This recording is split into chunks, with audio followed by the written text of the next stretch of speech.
Assalamu alaikum and good afternoon everybody. Today I'm going to talk about the commercialization of the entrepreneurial ideas of the higher education, academics and students, and present a model of how to adopt these ideas. Did you hear of this Chinese old proverb? For many years people repeated it, "Don't give me a fish, but teach me how to fish." I think as a globalization age, there is an aggressive competition. Catching some fishes are not enough. So I adapted the statement to be, "Don't give me a fish, but teach me how to start and operate a fish farm."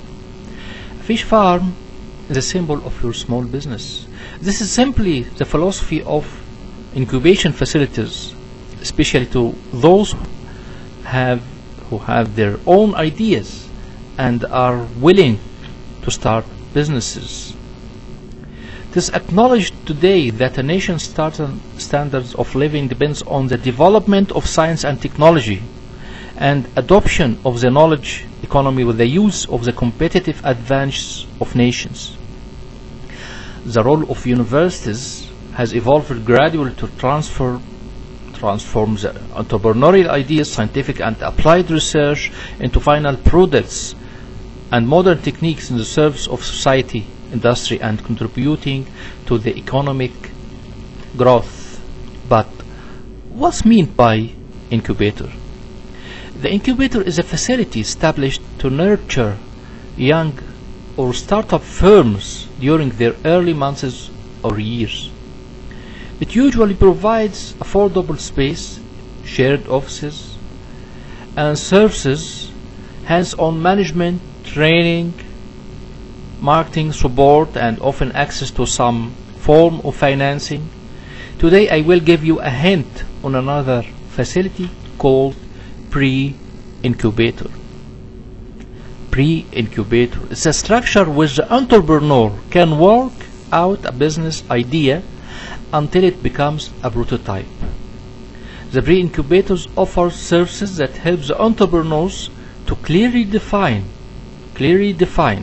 the business and make primary business plan.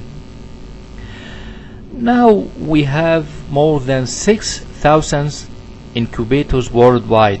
One of the candidates of Mena 100 business plan competition, I was there in Bahrain to participate in this event. I saw actually an Egyptian student in Ain Shams University has an invention of non-invasive sugar test. He made all his effort to find supporting facility like incubator to prototype his invention with no hope or outcomes. There are many of similar stories in the MENA region. For sure, incubator can help in this regard. Fortunately, after the Lotus Revolution in Egypt, many of the Egyptian scientists decided to return back to home to give a hand helping their mother country, Egypt, our beloved Egypt. More than 10 years ago, the Egyptian Nobel laureate Ahmed Zewail came to Egypt with a proposal of a national project. Now his dream comes true by launching Zewail City of Science and Technology with a preliminary budget for the project about $2 billion. The project is intended to offer specialist undergraduate and graduate education in different fields of science including medicine, chemistry, and engineering. Priority for sure will be given to fields needed to improve the Egyptian industry. You can notice from this graph that the growth is trending for both developing countries, and also this is developing countries and also for developed countries. For example, I will give you actually a good example about China. In China, with the last 24 years development, The commercialization rate of China's technology fruits has been dramatically increased, from national average 25% to over 80%. The survival rate of technology enterprises also increased significantly. After the spreading of incubators, the survival rate of small startups has generally exceeds 80%. By the way, China's first technology business incubator was born 24 years ago. In 1987, the first technology business incubator was established in Wuhan City, named Donghu Business Pioneers Center. China has established a fairly comprehensive business incubator system with more than 550 incubators so far, ranking second highest number in the world after the United States. And what can incubators give? Some services. What's the services of the incubator? My friend Mr. Rustam Lal Kaka has an impressive 7 services, 7 S's.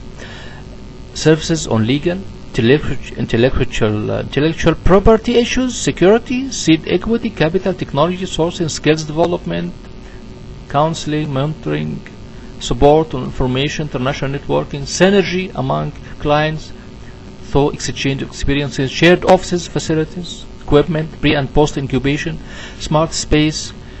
Actually, many of services can be offered by an incubator.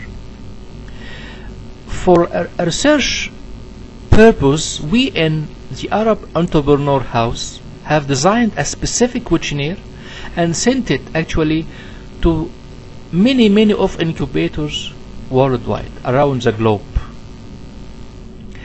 And this is a list of respondents from 35 countries plus 40 developed countries from my friend Mr. Rustam Lal Kaka about his experience on dealing with the godfather of incubation actually worldwide. So he gave me a brief on 40 developing countries and the other 35 countries from Portugal, Netherlands, Denmark, Estonia, Latvia, Finland, Pakistan, Germany, Taiwan, worldwide incubators.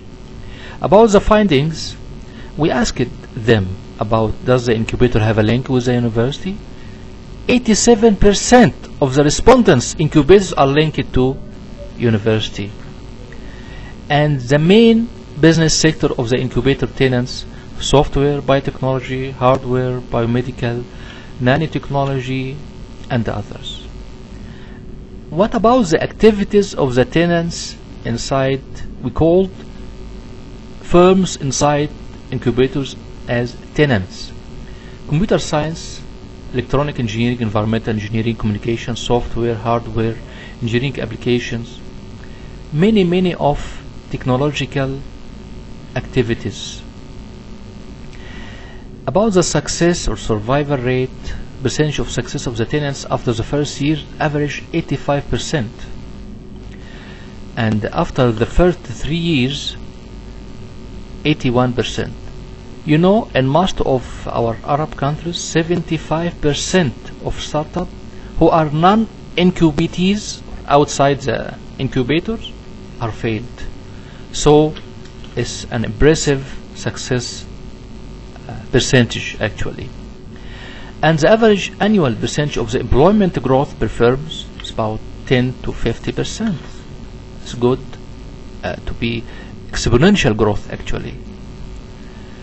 We call the tenants who left the incubator as graduates.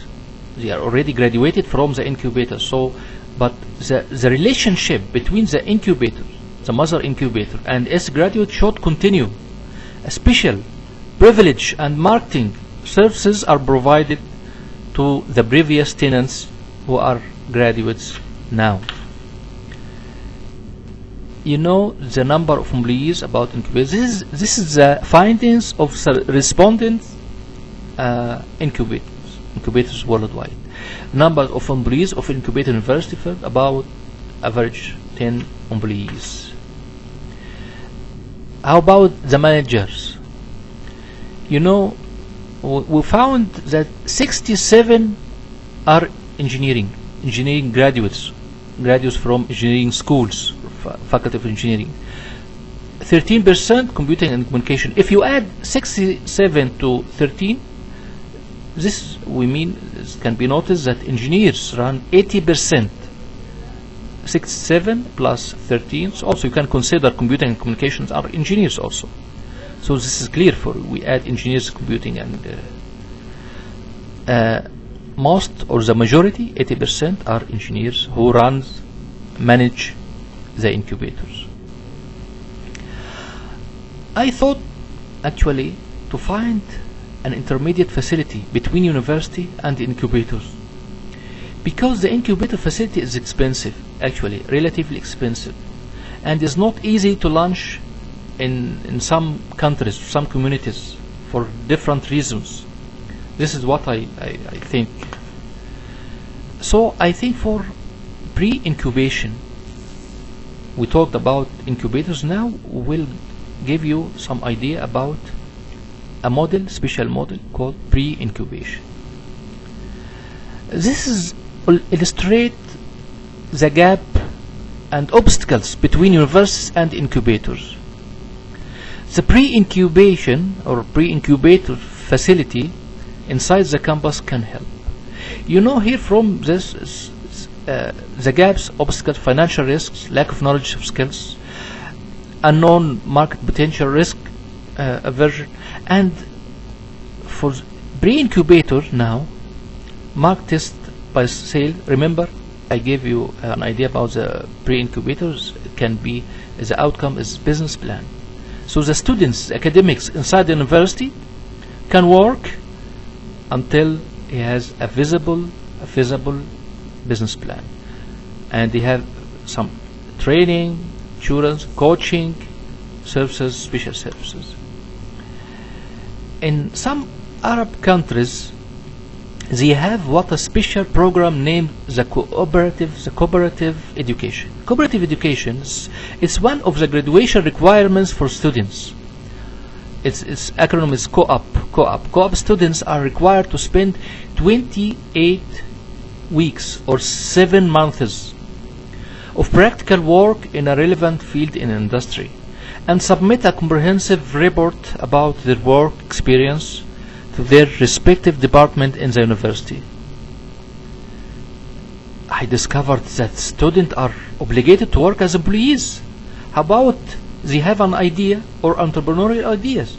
I think 7 months or 28 weeks is enough to make prototype, to commercialize his idea into new business. So I decided to suggest this model, starting from enrolled students, skills development, time management, negotiation skills, planning, etc. Entrepreneurship development programs about finance, marketing, legal issue, intellectual property, how to start business, start on graduation project. So if this is for all, and if the student is interested to join traditional cooperative track, okay. So the student is interested to propose his idea to CDC or Creativity Development Committee. So I called it Creativity Development Committee. If the committee accepts the proposal here, okay, so go to the creative cooperative track and student graduation. So the aim of this model to benefit from the entrepreneurial ideas with a facility called pre-incubation. Factors of success to make sure that this will be successful, I think, strict selection of the pre-incubatees. You cannot accept any idea. You have some criteria to select ideas to apply for the pre-incubation. Management of the pre-incubation, important. Management, quality of advisors, coaches, creating success stories, important for community support, benchmarking, and continuous improvement. This is in brief, so we can now benefit from the entrepreneurial ideas from the academic and applied research in universities and commercialize it into new businesses, small businesses, or for the help of our communities, for a better future of the MENA region, the Arab world, the whole world actually. I appreciate your time. Thank you. See you inshallah. Thank you very much.